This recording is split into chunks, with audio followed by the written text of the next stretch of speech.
I never thought I'd be the guy writing a story like this, but here we are.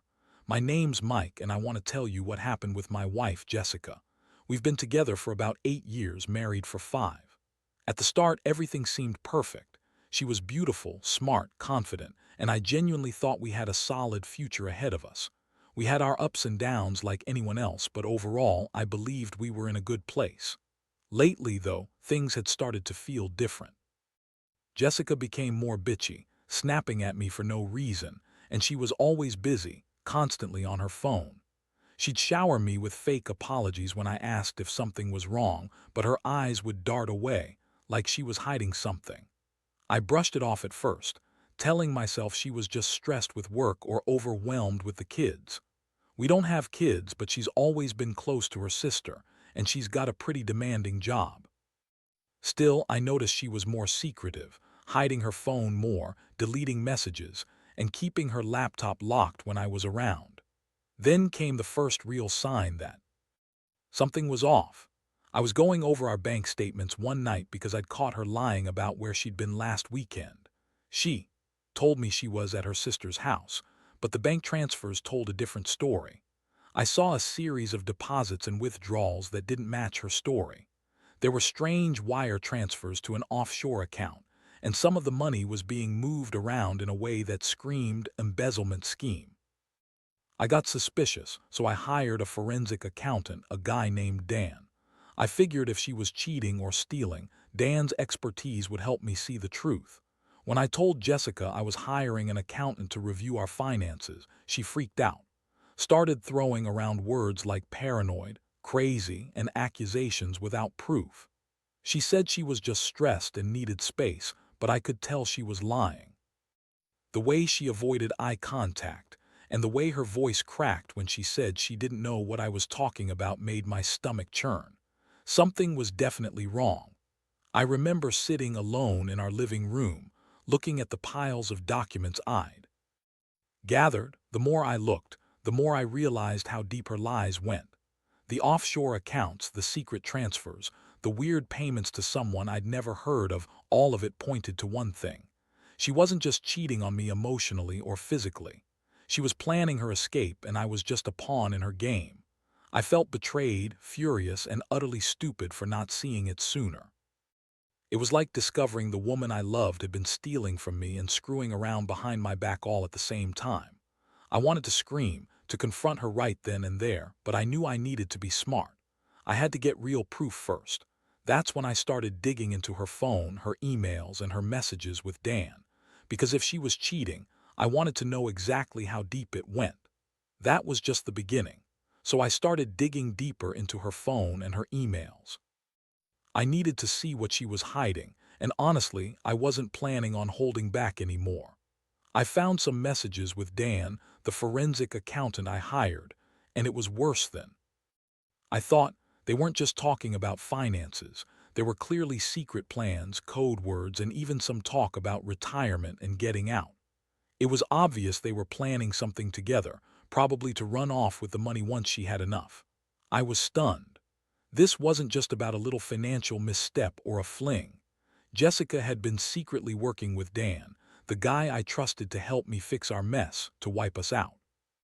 They'd been embezzling, scheming, and conspiring for months, maybe longer. The transfers I saw in the bank statements, they were part of a bigger scheme. They had set up offshore accounts, probably in some country with lax laws, to hide the money, all while pretending everything was fine, acting normal, smiling at me like nothing was wrong. That's when I really felt the anger boiling over. The betrayal wasn't just her cheating on me physically. It was the way she lied and manipulated to drain us dry. I'd been working my ass off trying to keep our finances afloat, and it was all a lie. She was in on it. She'd been planning her escape, probably to start fresh with Dan. Somewhere far away, living the retirement they'd schemed for. I couldn't believe I'd been so blind, so naive. I confronted her that night, but not directly. Instead, I waited until she was drunk and vulnerable, something I knew she hated but sometimes let her do because she thought she could manipulate me. I found her in the bedroom, crying about how hard everything was, and I threw the papers on the bed. Her face paled when she saw what I had. I told her I knew everything. I told her about the bank transfers, the offshore accounts, Dan's messages. Her eyes widened with shock, then quickly turned into that bitchy glare she always had when she thought she could talk her way out of something.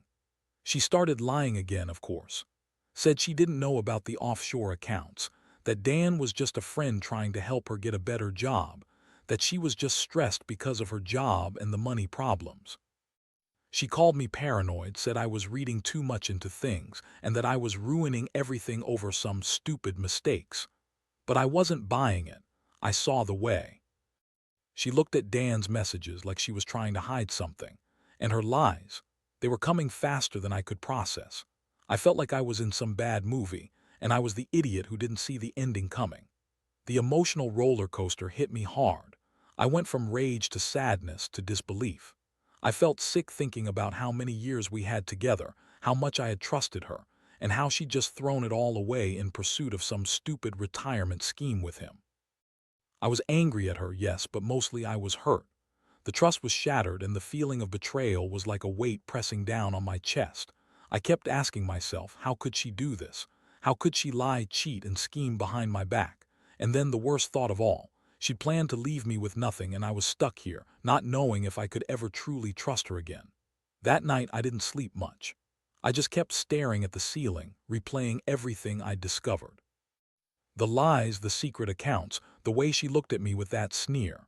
I knew I had to do something, but I also didn't want to make any rash decisions. I felt like my world was collapsing, and I was just standing there trying to hold it all together, knowing full well that I was probably going to lose her either way. But I wasn't going to let her get away with it without a fight. No way. I still had some cards to play, and I was determined to see it through, even if it killed me. The next few days were a blur. I was caught between fury, heartbreak, and a strange sense of clarity. I'd gathered enough evidence to know Jessica wasn't just cheating on me. She was stealing from us, planning to run away with Dan, and probably hoping I'd never find out. But now that I did, I realized I had to act fast. I couldn't let her slip away with everything we'd built. First step was to get a lawyer. I knew I needed to protect myself legally before I confronted her again. I also wanted to understand what I was really up against, how deep her schemes went, what she might try to hide or destroy. Honestly, I was terrified of losing everything, but I knew I couldn't just sit back and do nothing. I had to control the situation, or she'd walk away with my money, my house, and maybe even more. While waiting for the lawyer, I decided to do a little more digging on my own. I wanted to see the full scope of her plan. I hired a private investigator, just enough to confirm the offshore accounts and see if she'd made any plans to leave the country. It didn't take long. The pie came back with pictures of her packing her bags, clearly ready to leave town, probably to meet Dan at some airport or foreign country.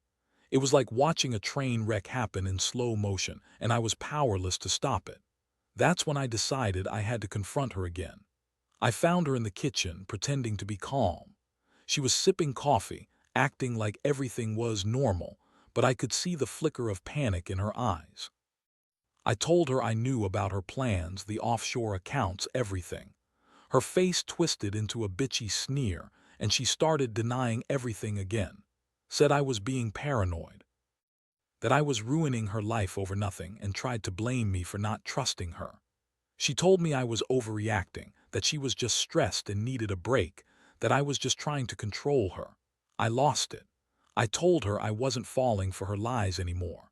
I said I knew she'd been working with Dan to steal from me, and I wasn't going to let her walk away with a dime. That I'd call the police if she tried to leave with the money. Her face got even more bitchy, and she started yelling, calling me names, saying I was a possessive asshole who didn't understand her needs. But I wasn't about to back down. I told her that I'd rather burn everything down than let her screw me over like this. The emotional toll hit harder than I'd expected. I felt a mix of disgust, sorrow, and rage. I loved her once, believed in her even when things were rough, and now I saw her true colors: selfish, manipulative, and downright evil. I wanted to break down, to scream, to cry. But instead, I kept my composure and told her to pack her bags because I was done. I told her I was going to take everything she tried to steal, and I was going to make sure she paid for what she did. Right then, I saw her panic for the first time. The bitchy facade cracked just enough for me to see her real fear that I might actually stop her, that she might lose her shot at her retirement with Dan. That moment, I knew I had to act fast. I'd set some plans of my own in motion, and I was going to make sure she didn't get away with this. The betrayal was so deep I wondered if I'd ever trust anyone again. But for now, I knew one thing. I was done being naive, and I was about to fight for what was left of my life. The following days turned into a whirlwind. After that heated confrontation, I contacted my lawyer and the private investigator to tighten everything up. I needed to make sure all my bases were covered: legal, financial, and personal. The lawyer advised me to freeze the offshore accounts, which I did immediately, and to prepare for a possible separation or divorce. Meanwhile, the PI kept tabs on Jessica's movements. I wasn't about to let her run away with my money or my life without a fight. It was surreal living with the knowledge that my wife was planning to leave, probably with the man I'd trusted to help fix our finances. Every time I saw her, I felt this mix of anger and heartbreak, like I was living someone else's nightmare. I kept asking myself how she could be so cold, so cunning. She'd always been a bitchy woman, snappy and manipulative, but this was something else entirely. She turned into a stranger, and I realized the woman I married, her smile, her laugh, was just a facade she'd kept up to hide her true self. One night I caught her sneaking around the house, packing a bag. I stood in the doorway, watching her stuff clothes and some documents into a suitcase. That was the moment I knew I had to act fast. I confronted her again, this time more direct. I told her I knew she was trying to leave, and that she wasn't going anywhere until we sorted this out. She looked at me with that hateful glare, trying to spin some story about how she just needed a break, how I was overreacting, that everything would be fine. But I wasn't buying it anymore. I told her I'd call the police if she tried to leave with the money or if she attempted to hide anything else. She snapped back with her usual bitchy attitude, calling me controlling and paranoid, trying to make me doubt myself. She threw some insults, said I was a loser who couldn't keep her happy, that I was just jealous of her success. I felt a hot surge of rage. I told her I wasn't going to let her destroy me or what little was left of our life together. I made her sit down and promised I'd get her out of our house legally, that she'd have to answer for what she'd done.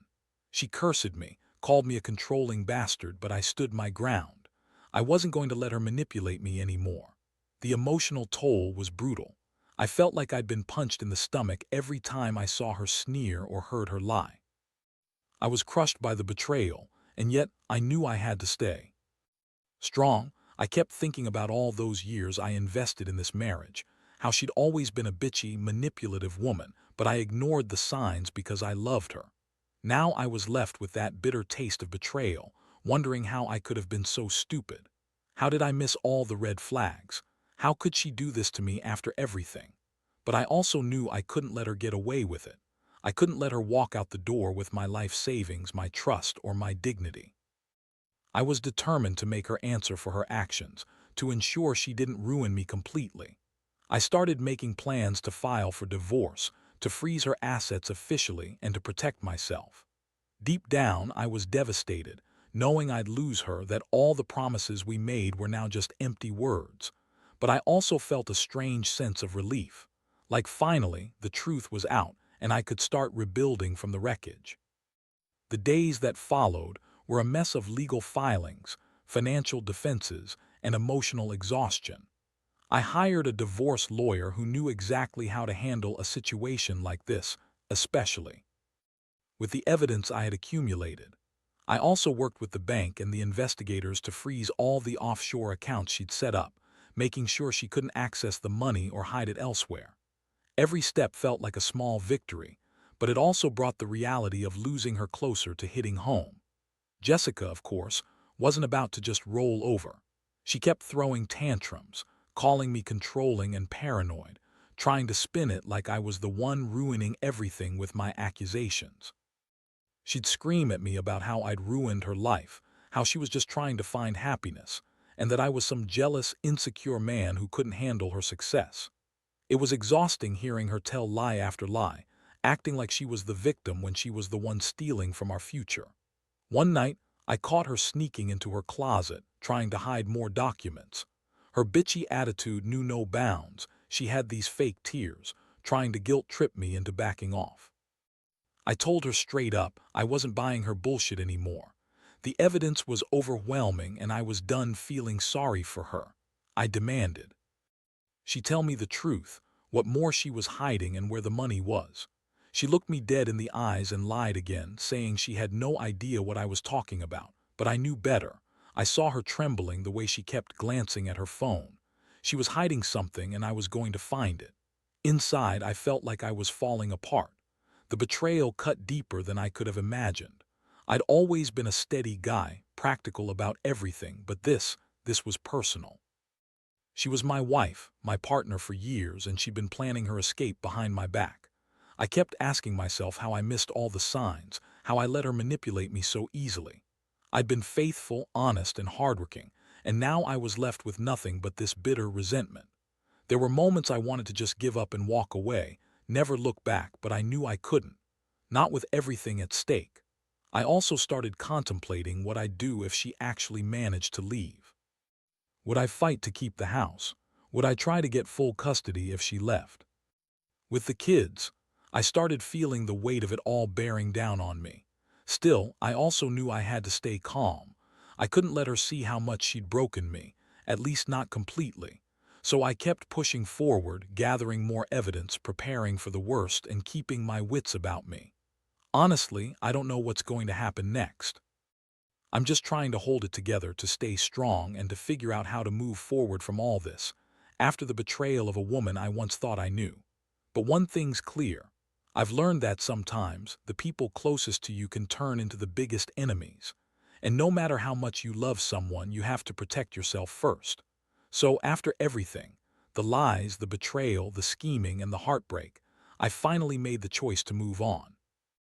I filed for divorce, and it was one of the hardest decisions I ever made.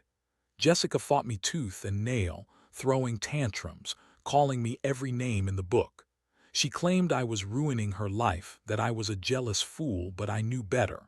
I had all the evidence and I knew the truth.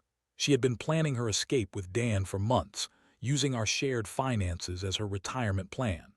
Throughout the process, I felt a strange mixture of relief and sadness. Relief because I finally understood the full extent of her deception, and sadness because I lost the woman I loved. But I also realized I had learned some hard truths about trust and human nature. People can hide behind masks, even those you think you know well. Jessica had shown me her true colors, and I refused to let her drag me down with her. Now I'm rebuilding my life piece by piece. I've cut all ties with her, cleaned out the house, and started saving again. The financial damage was daunting, but I've got a good lawyer and a solid plan. I don't know what the future holds, but I do know I won't be taken for a fool again. I've learned that sometimes love isn't enough, trust has to be earned, and loyalty isn't guaranteed. Reflecting on all of this, I wish I'd seen the signs sooner, but I also recognize that I was blinded by love and hope. If there's any advice I can give anyone in a similar situation, it's this. Don't ignore the red flags, no matter how much you want things to work out. Protect yourself, get the right help, and don't be afraid to walk away if you have to. Because at the end of the day, nobody deserves to be betrayed like I was. Trust is fragile, and once broken, it's nearly impossible to repair. I don't regret the lessons I've learned, even if they came at a painful cost.